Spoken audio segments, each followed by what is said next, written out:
Imagine standing in a massive, just a completely crowded courtyard on a freezing spring morning. Oh, wow, yeah. You are shoulder to shoulder with thousands of people, and the air around you literally tastes like metal. It's like a penny. Exactly, an overwhelming, sharp copper tang Hmm. that coats the back of your throat, and it actually makes your teeth ache. Ugh. Up ahead, situated inside the stone walls of this great hall, a glowing 1.5-ton green crystal pulses. Just massive. And it emits a deafening, unnatural hum. It's a frequency that doesn't just ring in your ears, it rattles the very marrow in your bones. Uh-oh. It makes your vision blur at the edges. You're terrified, you're shivering in the cold, but you are also desperately, overwhelmingly hopeful. And then suddenly, the person standing right next to you simply vanishes. Just gone. Gone. Hmm. There's no flash of blinding light. There's no cinematic explosion. There is no sound of rushing wind or choirs descending from the clouds. Just their empty clothes, fluttering silently to the cold stone ground. It's just so chilling. Before your mind can even process the impossible physics of what you've just witnessed, it happens to your husband. Yeah. His heavy winter coat pools on the floor, his spectacles hit the stone and crack, and in that exact same fraction of a second, it happens to 75 million people all around the world. It is a staggering image to try and hold in your mind. I mean, we are talking about the quiet, instantaneous erasure of millions of souls, leaving absolutely nothing behind but an echoing silence, empty garments, and a world fundamentally broken by their sudden, violent absence. Welcome to this deep dive into one of the most cataclysmic, horrifying, and really profoundly mysterious events in the entire history of the Earth of Apocalyptica Arcanum. We're talking about the Evangelical Rapture of 21 AM. We are, and we are going to be unpacking a massive amount of historical and metaphysical lore today. Right, we have a lot to cover. To do this, we're drawing on a very specific, deeply fascinating stack of sources. So our primary narrative anchor is the incredibly rare first-hand survival journal of a woman named Maren Aldicott. Such an amazing find. It really is. This journal wasn't even known to exist until it was recovered centuries later from ancient ruins in the year 1422 AM. We are cross-referencing her intensely personal account with exhaustive metaphysical rulebooks. Which we definitely need for this. Oh, absolutely. Rulebooks that detail the exact mechanics of bluff manifestation and the anomalous properties of the mineral known as Shardisite. Finally, we're utilizing broad historical timelines that document the agonizing transition of humanity from the chaotic, desperate age of collapse into the modern, magically industrialized age of conquest. So our mission for this deep dive is to tell the story of the rapture from a macro, world-altering perspective. We're going to theorize what the absolute nightmare reality of the early age of collapse actually felt like for the people trying to survive it. Right. We want to understand the environment that bred this level of desperation. We're going to analyze the literal mechanical magic behind the disappearance of those 75 million human beings. Yeah, the actual mechanics of it. And ultimately, we're going to explore how this single devastating event completely hollowed out an old religion and, in doing so, cleared the spiritual slate, which paved the way for the physical, living gods, the entities known today as the Choir and the Legion, to manifest and dominate the modern world. To truly understand how an event of this magnitude could occur, we really have to start by setting the historical stage. We have to look at the Earth as it existed in the year 21 AM. Yes, let's go back. We are exactly 21 years out from the cataclysmic impact of the meteor. The world has had 2 decades to rot, to warp, and to basically settle into a new, horrific equilibrium. I want to spend some time on that environment because if we don't understand the physical reality of 21 AM, the psychological state of the people in Salt Lake City just won't make sense to you. Absolutely not. We know the impact of the meteor didn't just, throw up a dust cloud. It shattered the laws of physics and geography. Could you walk us through the sheer scale of the geographical trauma the planet experienced? Yeah, the physical devastation is almost beyond human comprehension. The impact itself vaporized land masses the size of Greenland and Iceland in a fraction of a second. Just erased them. Poof, gone. But the true horror was the kinetic transfer of that impact. The shockwave was so violently immense that it physically tilted the Earth's axis by nearly 90 degrees. Which is just, I can't even fathom the math on that. It's planetary reshaping. The tectonic plates shattered, the oceans were displaced on a global scale. What used to be the Atlantic Ocean was violently shunted to become the new Northern Sea. Wow. Entire continents were submerged, while new jagged land masses were literally thrust up from the ocean floor. And the climate implications of a 90-degree axis shift are apocalyptic all on their own. We're talking about regions that were historically tropical or temperate being suddenly, permanently plunged into unending winter. Precisely. The biosphere collapsed overnight. The global agricultural system failed completely and irrevocably within the first year, but the geographical and climatic devastation was really only the canvas. The meteor also seeded the planet with Shardisite. This crystalline, pale green mineral radiated chaotic, unfiltered arcane power. Magic, which had previously been relegated to myth, folklore, and superstition, erupted violently into observable daily existence. It became real. Yes, the Earth was flooded with raw, uncontained arcane energy that it had no mechanism to process. But put yourself in the shoes of a survivor. During those first 2 decades, a period historians accurately label the Age of Collapse. It is a relentless sensory nightmare. You are trudging through blizzards that aren't just made of snow, but are mixed with storms of green ash. The green ash is so nasty. Marin's journal describes this ash extensively. It's a toxic, magical fallout that clings to everything. She writes about how it kicks onto their boots like wet concrete, how it seeps into the weave of their coats and literally burns the skin underneath. Yeah, the green ash is a physical manifestation of ambient magical radiation. Breathing it in over long periods caused cellular breakdown and erratic arcane mutations. But the most immediate pressing threat wasn't the magic, it was the starvation. With the biosphere shattered, humanity was reduced to absolute animalistic desperation. And in the world of Apocalyptica Arcanum, that level of localized, intense desperation doesn't just result in death. It starts birthing literal horrors. This is where the lore gets incredibly dark. Yeah.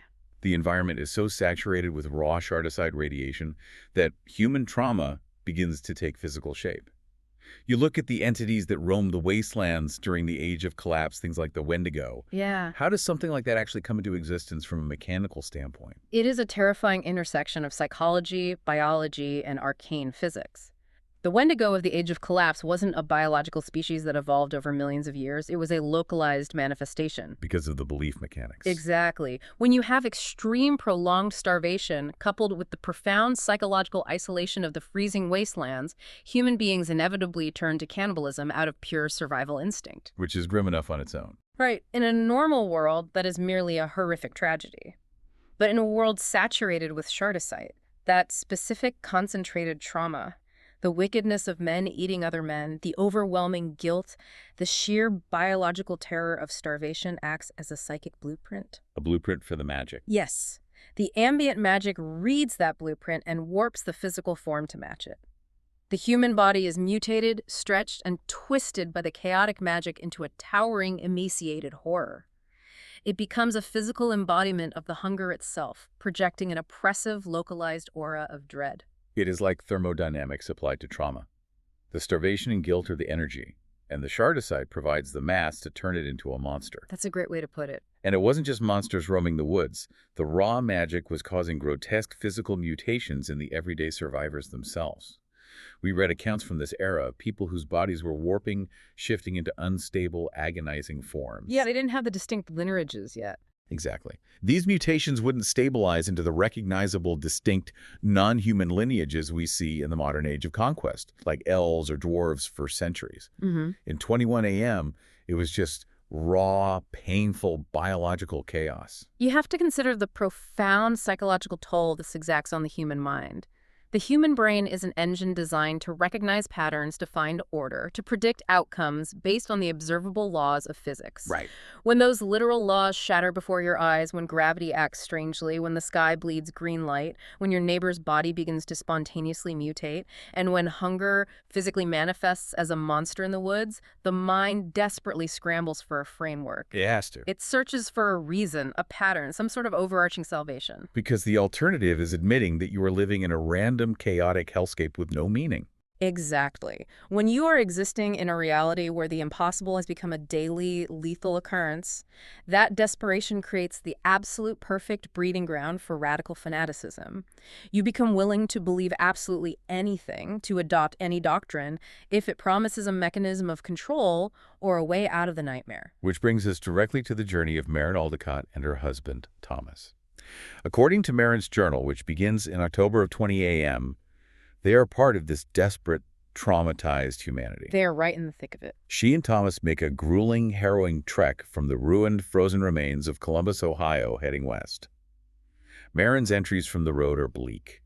They're hiding from mutated wildlife, eating boiled leather and whatever frozen roots they could dig up through the green ash. Just brutal survival. But they keep moving because they've heard rumors. Rumors of a city in the mountains that is somehow still standing. A place where a church is still organized, where society hasn't entirely collapsed, and where the leadership has supposedly found a miraculous stone. That city is the settlement known at the time as Salt Lake City. And the transition Maren records when they finally cross the Wasatch Mountains and descend into the valley is deeply jarring. Yeah. After months of navigating an apocalyptic wasteland defined by violence, mutation, and starvation, the environment they walk into feels fundamentally alien. It is incredibly eerie to read. Maren writes that she fully expected the city to look like a massive refugee camp. She anticipated thousands of desperate, starving people jammed together in shantytowns, their hope pressed paper thin, violently fighting over whatever meager scraps of food remained. Which would make sense given the rest of the world. Exactly. Yeah. But instead, she finds an oasis of shocking, rigid order. She describes streets that are swept clean of ash. There are queues for bread that move with silent, efficient precision. No arguments, no riots, no theft. Children are actually gathered in intact buildings attending morning lessons. It is a functioning society operating in the middle of a planetary graveyard.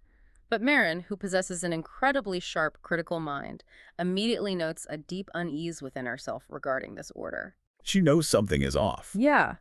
She observes the people in the bread queues and the adults supervising the children, and she realizes that this doesn't feel like a society of people who are merely surviving day to day. It feels like a society of people who know exactly what they're waiting for. She writes, "That should comfort me. Somehow it makes me nervous." And she has every right to be nervous. Because as she investigates further, she realizes that this perfectly swept city, this polite, orderly society, isn't held together by civic duty or an abundance of resources. No, not at all. It's being held together by a single, massive, shared psychological anchor. And that anchor is sitting inside a great hall in the center of the city, a 1.5-ton glowing green Shardisite crystal that had been painstakingly excavated from the nearby Wasatch Mountains. This is a crucial pivot point in our deep dive because we need to thoroughly examine the physical reality of this stone as the locals revered it. The history of its acquisition, which Maren pieces together from talking to the earlier settlers, immediately signals to you that this is not a benevolent divine relic. Definitely not. It is a highly volatile, highly dangerous anomaly. The journal notes that it cost 3 men their lives just to dig the crystal out of the frozen earth. The sheer physical toxicity of raw Shardisite in those early days is terrifying. And it didn't just kill 3 men, it left a 4th man, who was part of the excavation crew, in a permanent catatonic state. The catatonic man. Yeah. Maren actually describes seeing this 4th man later in the journal. He's kept in a small room in a boarding house. He doesn't speak, he barely eats, he doesn't sleep.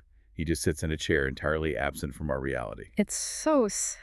Maren notes that his eyes constantly dart around the room, tracking invisible shapes and lines moving across the blank wall that no one else can see. That detail about tracking invisible lines is a brilliant, horrifying piece of lore. What that man is likely seeing, having had his mind fundamentally fractured by extreme proximity to a massive, uncontained Shardisite deposit, are the chaotic, arcane ley lines that the crystal generates. He can literally see the magic. Exactly. His consciousness has been forcefully expanded to perceive the raw magic bleeding into reality, and his human brain simply broke under the weight of that perception. It is a stark, living reminder of the sheer, corrosive danger of the object they have placed in the center of their community. But the congregation doesn't see it as a radioactive hazard. They see it as a miracle. And the sensory details Maren provides about being near the crystal in the Great Hall are deeply unsettling. It's not just a pretty glowing rock. It exerts a heavy physical presence on the environment. Very heavy. It emits an emerald green light that doesn't just shine, it pulses, almost like a slow, resting heartbeat. Furthermore, it fundamentally alters the atmosphere around it. As you mentioned in the intro, it creates a distinct metallic taste in the air. The copper tang. Marin mentions it over and over. She says you know you're getting close to the Great Hall because your tongue starts to taste like old pennies. That metallic taste is a classic indicator of high-level arcane radiation ionizing the air. And then there's the sound. It produces a low, continuous vibration. It isn't just something you hear with your ears. Right, it's physical. Marin describes feeling the hum passing up through the stone floor of the hall and driving directly into the soles of her boots, traveling up the bones of her legs. It is a physical, kinetic pressure exerted by the crystal onto the physical world. And this brings us to a fascinating dichotomy that Marin records regarding how the leadership views and utilizes this crystal.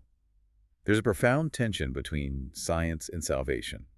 In November of 20 a.m., Marin attends an assembly where a man named Whitfield addresses the congregation. Whitfield is such an interesting character. He's an incredibly important figure in this narrative. He wasn't a preacher before the Meteor. He was a railroad engineer.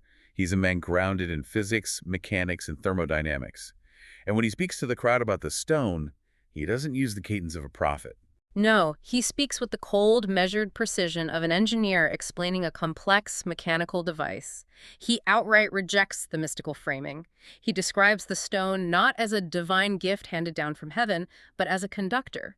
He repeatedly refers to it as a lens. This is where we need to dig into the actual physics of what Whitfield was proposing. If we look at the rulebooks on belief manifestation, how does a Shardisite crystal act as a lens? To understand Whitfield's analogy, think of a simple magnifying glass on a sunny day. Okay. The sunlight on its own warms the ground. It covers a wide area with diffuse energy. But if you hold a magnifying glass over a dry leaf, the glass gathers that diffuse sunlight, pulls it into a single concentrated focal point, and drastically amplifies its intensity. It starts a fire. Suddenly, light becomes fire. The leaf burns.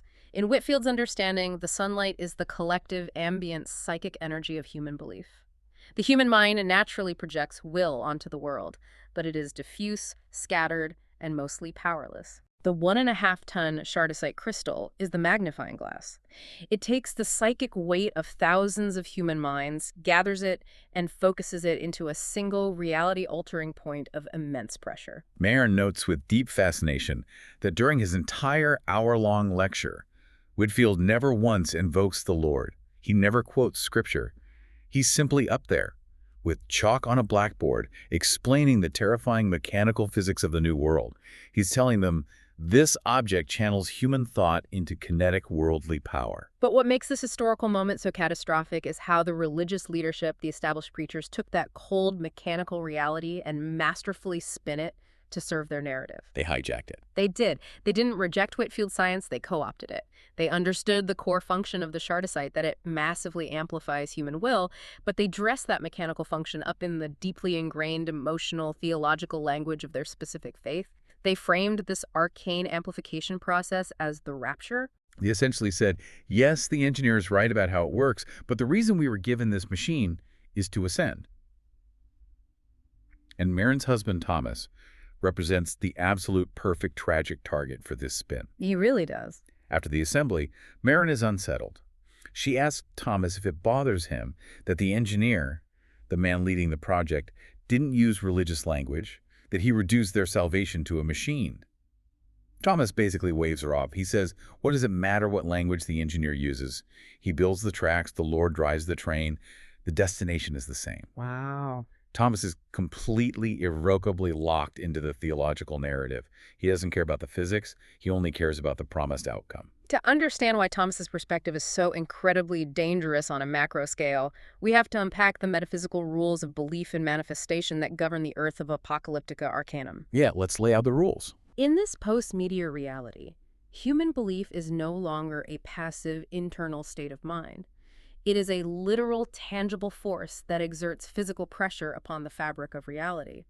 When you introduce a massive catalyst like Shardisite into the equation, it wildly destabilizes the boundary between abstract thought and physical matter. But let's clarify this for you listening, because a common question when looking at these rules is, if belief shapes reality, Why didn't someone in the age of collapse just sit in a corner, believe really hard that they had an infinite supply of fresh apples, and solve world hunger? Right, the genie wish problem. Because the mechanics of manifestation are punishingly rigid. The universe of Apocalyptica Arcanum does not act like a benevolent genie granting wishes. The rules clearly state that manifestation does not happen simply because a belief is held, nor does it happen because a belief is morally true or good. It's agnostic. Completely. Manifestation only occurs when a belief is sustained with unbroken intensity. It requires relentless repetition, absolute focus, and critically for massive alterations, collective reinforcement. The arcane physics of the world don't care about your good intentions, and they do not judge the morality of your desire. They only respond to psychic pressure and the duration of that pressure. It's like a steam valve. It doesn't matter if the steam is going to power a hospital or power a bomb. If the pressure hits the critical threshold, the valve blows. Exactly. So what does this terrifying physics lesson mean for the thousands of people gathered in Salt Lake City? It means that this 1.5-ton pulsing green crystal sitting in their great hall was not a magical VIP ticket to a heavenly paradise. It was a loaded metaphysical gun pointed directly at the foundational fabric of reality. A loaded gun. And the leadership had successfully convinced an estimated 75 million people across the globe via couriers and remaining telegraph lines to all put their metaphysical fingers on the trigger and pull it simultaneously with their minds. It is the ultimate perfect recipe for a reality-breaking catastrophe. You have a massive hypervolatile deposit of Shardisite acting as the central lens. And you have a global congregation of millions, all traumatized by 21 years of hell, focusing an absolute, unquestioning, laser-like intensity of will toward a single, unified outcome to be physically taken away from this broken world and transported to a realm of safety. As the date for the grand ritual approaches, set specifically for the morning of the spring equinox, you can literally feel the tension in Marin's journal ratcheting up to an unbearable degree. The entire city, which had maintained such eerie order for months, begins to buckle and fracture under the psychic strain. It was inevitable. The orderly, silent bread queues we discussed earlier, they completely break down. There are shouting matches and fistfights in the streets over meager rations. Every spare room, every barn, every cellar is packed with pilgrims who have walked hundreds of miles through the snow. Children are sleeping in freezing doorways wrapped in rags because there is simply no more physical room in the city. The environment transforms into a pressure cooker of desperate, suffocating devotion. The ambient Shardisite radiation, combined with the escalating panic of the deadline, creates a feedback loop of hysteria. People become so desperate for assurance that a black market of proximity emerges. Marin writes that locals whose houses border the courtyard of the Great Hall start charging massive sums of money or hoarding weeks' worth of rations just to let pilgrims stand in their backyards at night. That is so dark. The pilgrims are paying just to be in the proximity of the crystal's emerald glow spilling through the windows. They believe the closer they are to the physical lens, the stronger their signal will be. Amidst all of this macro-level societal breakdown, Marin's journal provides us with the profoundly intimate, microscopic look at her internal struggle. The night before the equinox, the night before the ritual, she writes that she cannot sleep. She's terrified. She lies awake in her small, freezing room.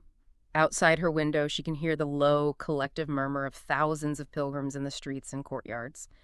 They are praying aloud, weeping, chanting, frantically preparing their minds for ascension. And Marin sits alone in the dark, engaged in a terrifying mental battle, desperately trying to force her own mind to believe. It is a truly heartbreaking set of journal entries. You can feel her panic.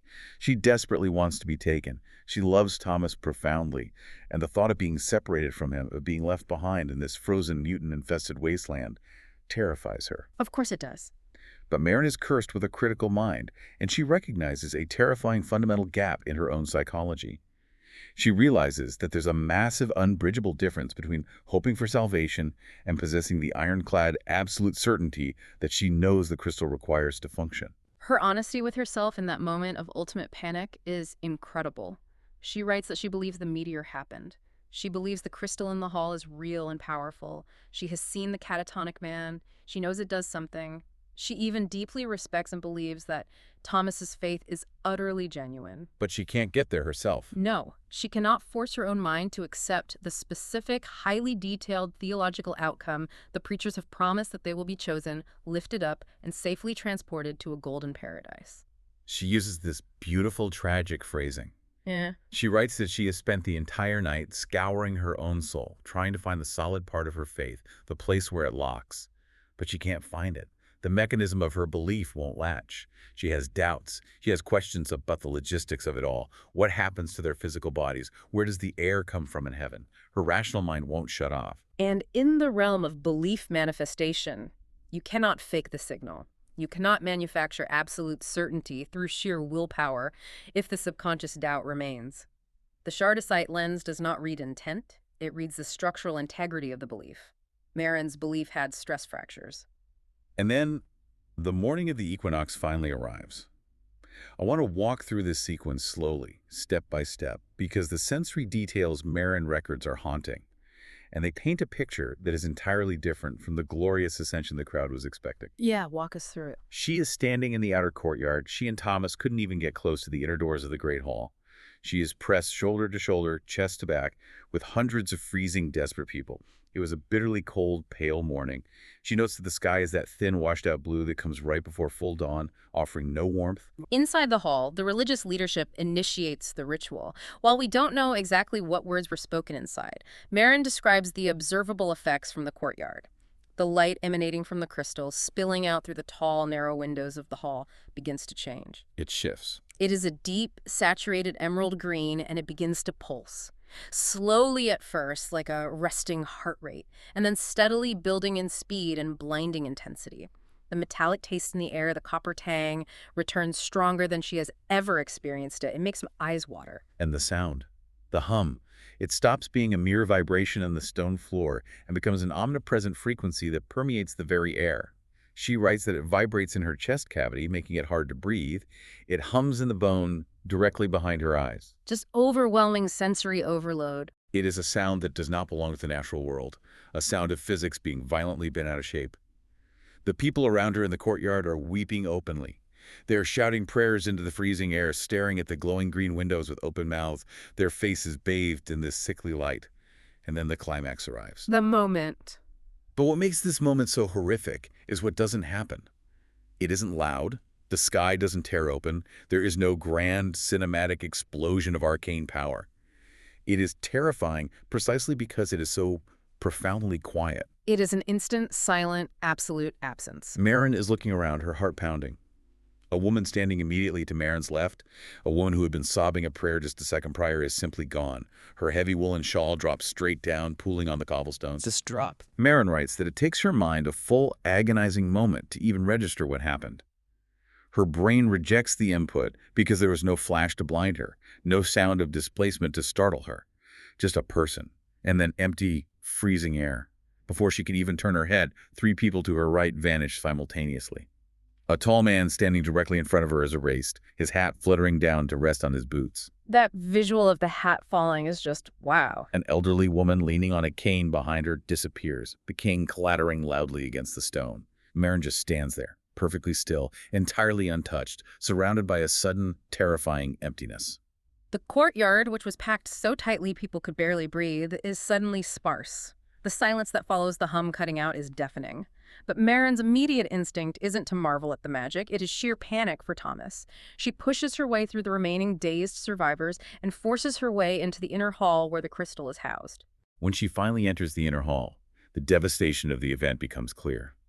The massive room is almost entirely empty. The glowing stone, the 1.5-ton Shardisite crystal, has gone completely dark. It is now just a dull, lifeless hunk of green rock. Whatever massive charge of energy it was holding, it is fully and completely released. It's spent. And as she scans the empty room, she finds Thomas. Or rather, she finds what is left of him.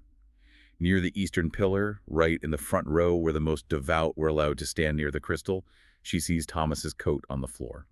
The way she describes the coat in the journal is one of the most affecting pieces of writing from the entire era. It destroys me every time I read it. She says the heavy winter coat wasn't neatly folded.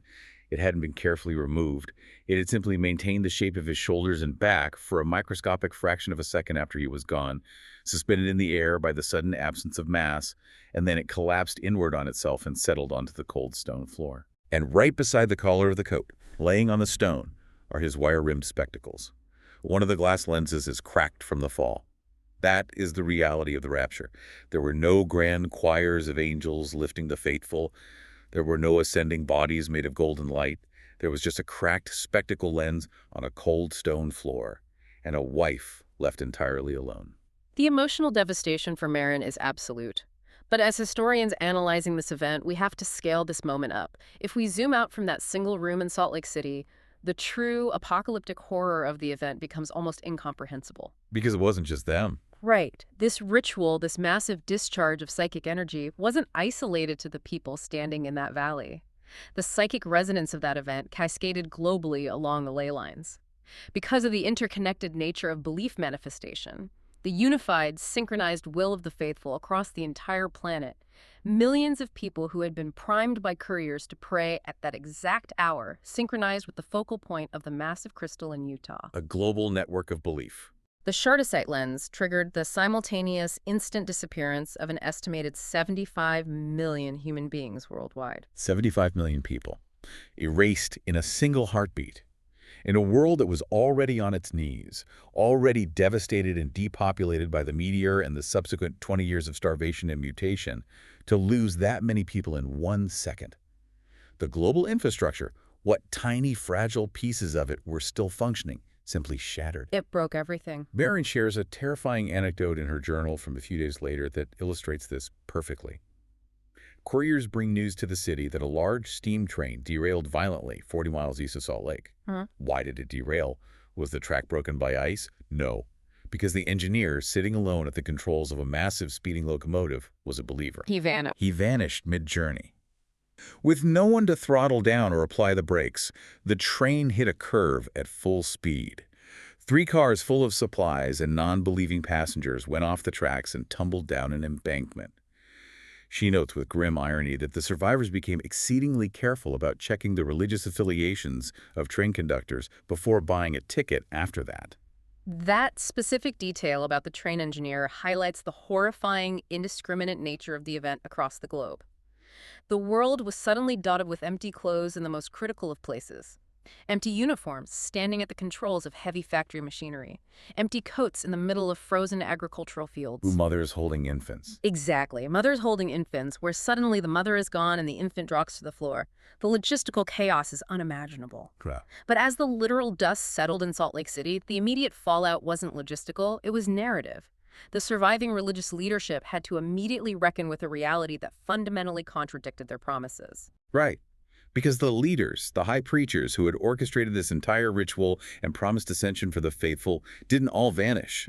Many of them were left standing right there in the hall next to Marin, looking just as shocked and terrified as she was. The hypocrisy becomes physical. And you can see the cognitive dissonance hit them in real time. Within hours, they quickly start spinning the event to maintain control. They gather the remaining crowd, and they label the survivors the witnesses. They vehemently claim that everyone left behind wasn't rejected. They were intentionally, divinely kept here by the Lord. A convenient pivot. Very convenient. Their new doctrine states that they were chosen to stay behind, to testify to the miracle they just saw, to tend to the earthly properties the faithful left behind, and to carry the story forward to future generations. It is a textbook, classic psychological defense mechanism. When observable reality violently contradicts a rigidly held core belief, the human mind rarely abandons the belief. Instead, the belief must be rapidly modified, twisted, and expanded to explain away the contradiction. Otherwise, they lose all their power. Admitting that the crystal was just a machine and that they failed to operate it correctly would destroy their entire power structure. So they invent the role of the witness. But Marin and a skeptical woman she befriends in the aftermath named Sister Price aren't buying the new narrative for a second. Sister Price is great. Sister Price is meticulous. She starts quietly gathering accounts, interviewing survivors, trying to find the mathematical or moral pattern of who was taken and who was left behind. And the pattern Sister Price uncovers is terrifying because there is no pattern. At least there is absolutely no moral or theological pattern. It is a chilling, glaring inconsistency that completely shatters the witness narrative. It falls apart immediately under scrutiny. Devout elders of the church, men who had preached the doctrine for decades, who had ties to everything they owned and lived seemingly pure lives, were left standing in the hall. Meanwhile, young children who barely understood the concept of theology were taken. Rough men who had only arrived as pilgrims a week prior, who had spent their lives robbing travelers on the road, vanished instantly, while lifelong, kind-hearted congregants stayed behind. It's completely randomized from a moral standpoint. Myron even notes one specific scandal.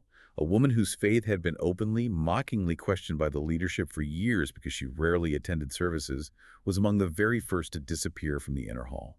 This profound inconsistency is the master key to understanding what actually happened on a mechanical level. It proves, beyond a shadow of a doubt, that the Shardisite crystal was not acting as an intelligent, judging, divine arbiter. It wasn't weighing the goodness of their souls. It wasn't calculating their lifetime of devotion or measuring their moral purity against a divine standard. It was operating on the cold, hard, unfeeling mechanics of Apocalyptica Arcanum arcane physics. But wait, let's break this down. If the crystal just measures belief, how does a 5-year-old child have the same metaphysical weight as a zealot who just walked 500 miles through the snow? Because it doesn't measure the complexity or the history of the belief, it measures certainty. Period. The crystal measured the absolute, unquestioning structural intensity of their will at that exact microsecond. Okay. The people who vanished were the ones who possessed 0% doubt. The young children vanished because a child, when told a story by a trusted adult, can believe that story with complete, unhesitating, unblemished totality. They don't have the life experience to form caveats. That makes total sense. The recent rough convert vanished because the zeal of the newly converted is often a blinding, absolute fire that hasn't yet been tempered by the reality of living the faith. Meanwhile, the elder who had preached for 40 years might have had a tiny, dark sliver of doubt in the back of his mind about whether he was truly worthy. That tiny sliver of doubt broke the circuit. The crystal didn't care if you were a saint or a sinner. It only cared if your psychic circuit was closed.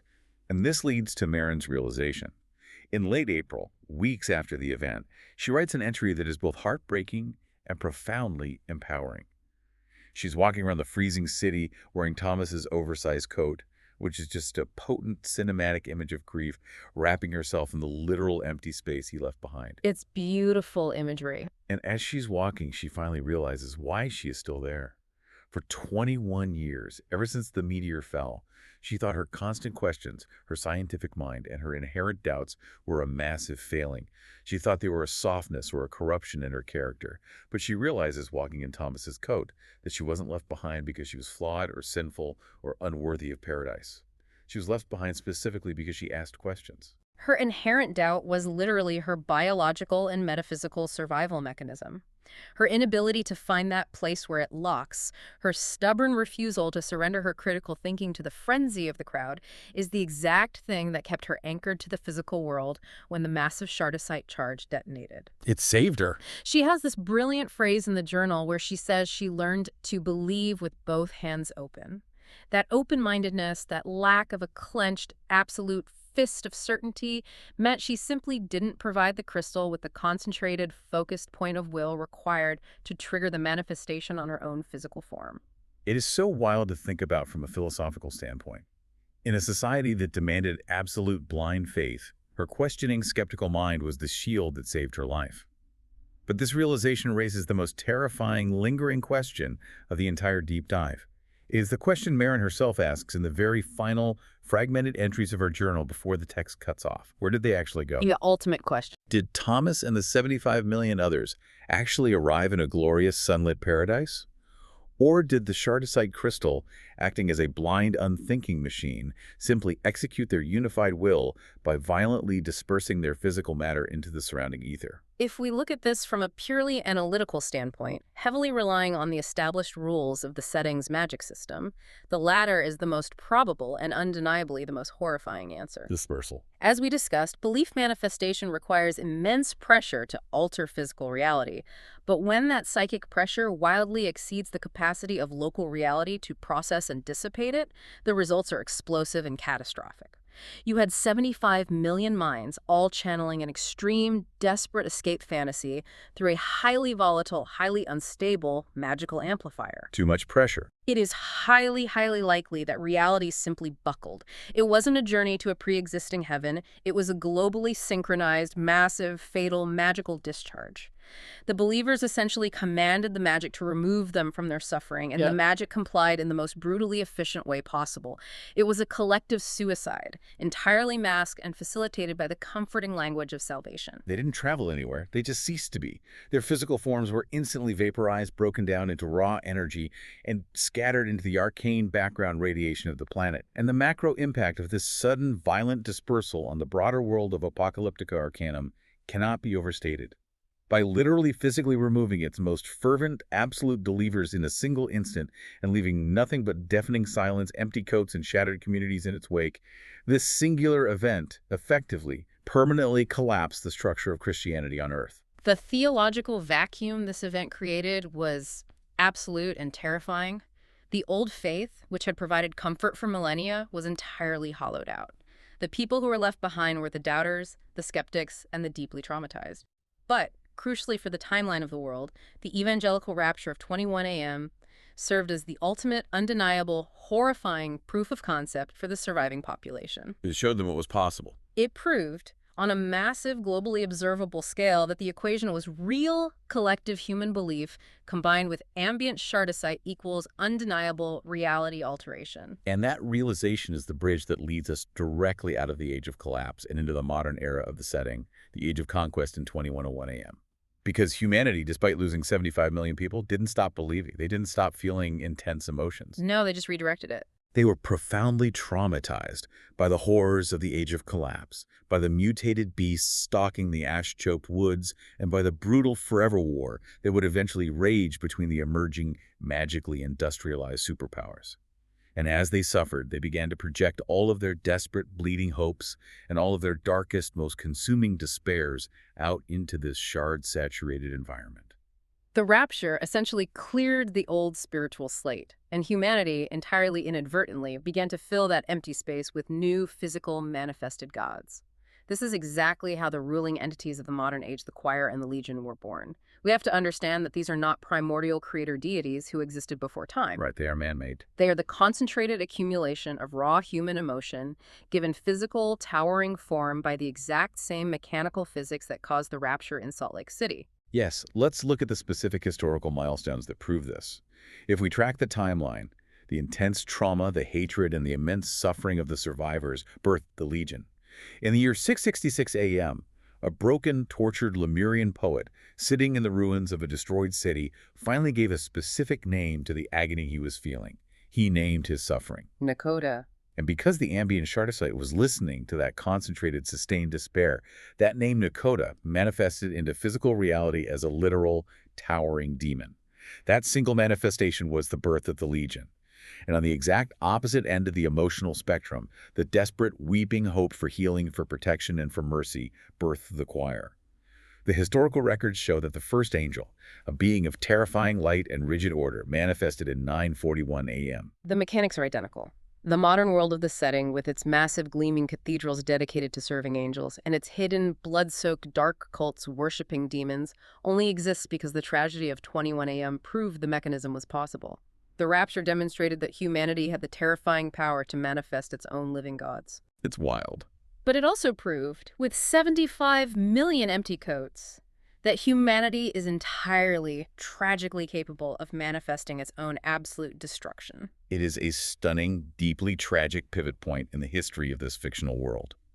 To summarize the sheer, staggering scale of the evangelical rapture, it is ultimately the story of how a broken, freezing, terrified world tried to use a volatile cosmic anomaly to escape their unrelenting suffering.